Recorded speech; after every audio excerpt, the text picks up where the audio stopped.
So what happened was very troubling. I was asked to be an advocate for Jeff Day, and we spoke on the phone and everything like that.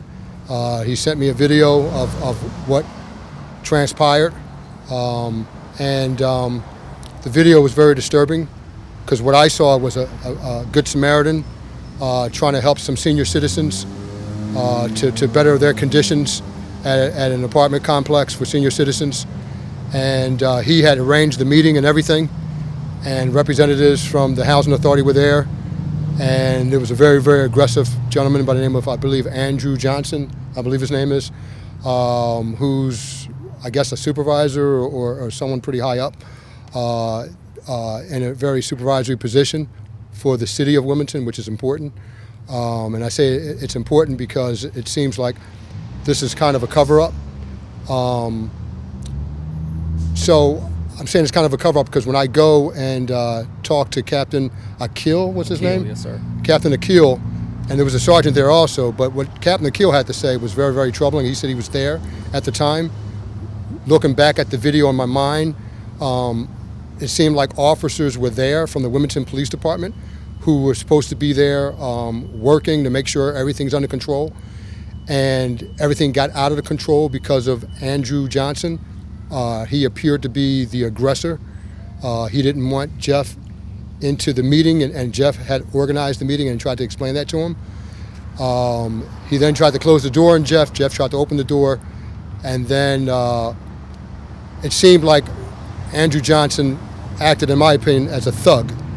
He was very, very aggressive to this Good Samaritan who was just there to support the senior citizens in the building. And he ended up coming at him, Jeff, very, very aggressively. And then at some point, he looked like Andrew Johnson was going to assault a senior citizen. And it seemed like, to me, the only thing that Jeff did was he grabbed him into like a bear hug, Mr. Johnson, to stop him from beating up a senior citizen. And then what was clear to me is that Andrew Johnson then assaulted Mr. Day. And Jeff was charged as well? What was he charged? Yes, so he was assaulted by being punched in the head twice, which was clear. And then he's charged with, Jeff's charged with offensive touching. He got a phone call that he had to turn himself in. Any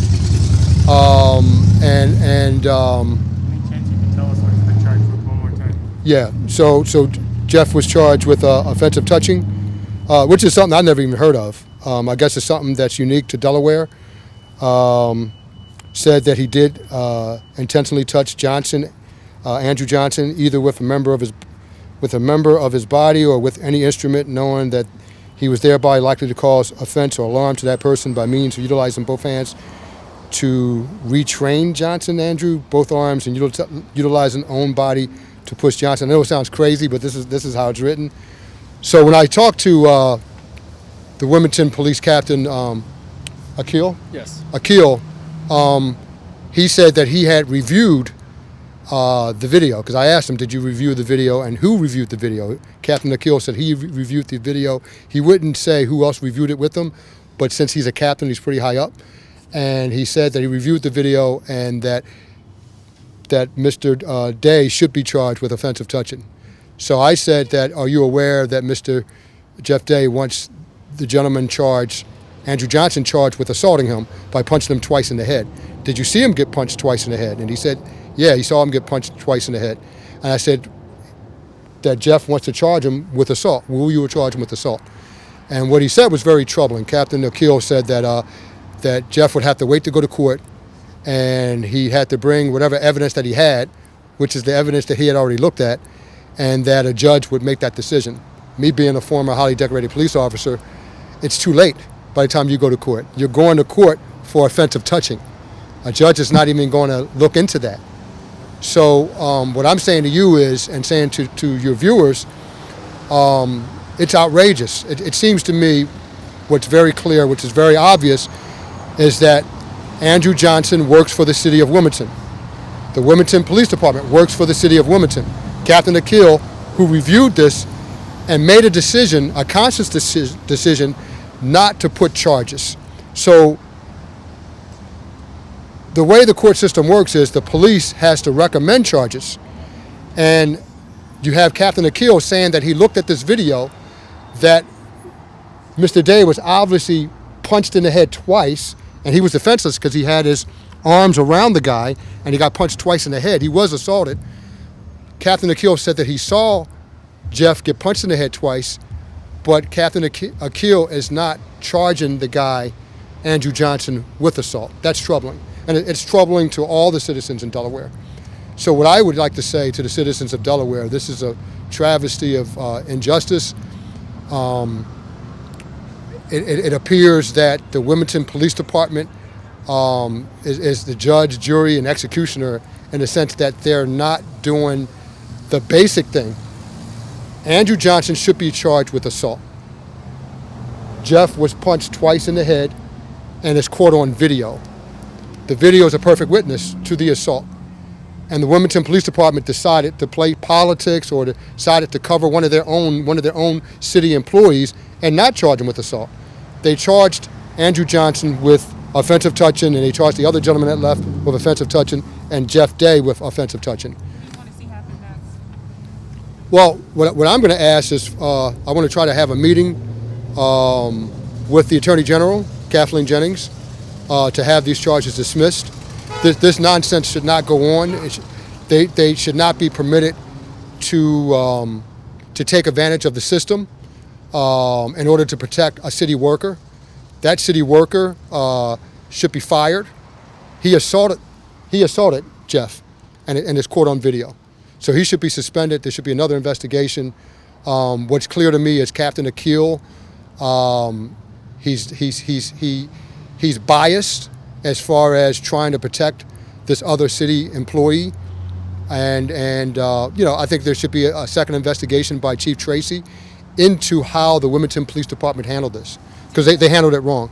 Did Jeff have any injuries after the incident? Do you know of? Jeff did. He went. Not only did he have injuries to his head, he has a photo which we're going to share with you that he took not too long afterwards, which shows a clear injury to his head, and then you have the video of him getting punched in that area where his injury is on the left side of the face. It's on the left side of his face. So he has a picture of the injury, and then you have the video of the injury, and Captain Akil looked at that video and said he made the decision not to charge the gentleman with assault, and that's outrageous. I'm also going to file a complaint against Captain Akil. I don't like the way he looked at this, so that I just don't. It just doesn't make any sense. You have a good Samaritan trying to do a good thing. I'm being he was an advocate for the senior citizens, and I'm volunteering my time to be his advocate now. Thank you very much. So nice meeting you. Nice meeting you Yes. as well. When is his court date? Do you know? His court date is Friday. This Friday, yeah. Yes. At what is it? 12 p.m. 12 p.m. 12 p.m. Justice of the Peace, 300 North Walnut Street. I understand you want to have a meeting with Attorney General Jennings. I'm gonna try. I'm gonna contact the Attorney General's office. If this progresses to trial, what are your plans? Well, I want to bring attention to it, so hopefully you guys will show up on Friday. He's going to have to get a lawyer, so I will bend over backwards to make sure that he's represented. I mean, it should never even go this far, but since it's gone this far, I'm going to help him get a lawyer to represent him.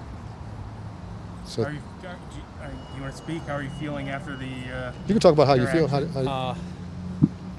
I went to the hospital today. I've had headaches every day since the incident occurred. Tried to just keep shaking it off and hoping that things were going to get better, and they haven't. I left the hospital today. The physicians there diagnosed me with a concussion, and as a nurse, I know rest and relaxation is really the only way to make that better, and that's a really difficult thing to find right now. And how do you feel after talking to police and hearing what they had to say about the case? I still feel confused. That's all I'm left with is confusion. I've reached out to help people. This is not the path that I saw this going down. I definitely didn't foresee any of this happening. So I just left with confusion, but left also with knowledge that I'm going to keep following up and working with the residents of Parkview to make sure that the living conditions that they're currently living under continue to be worked on and hopefully change for the better. Thank you. Thank you. Thank you.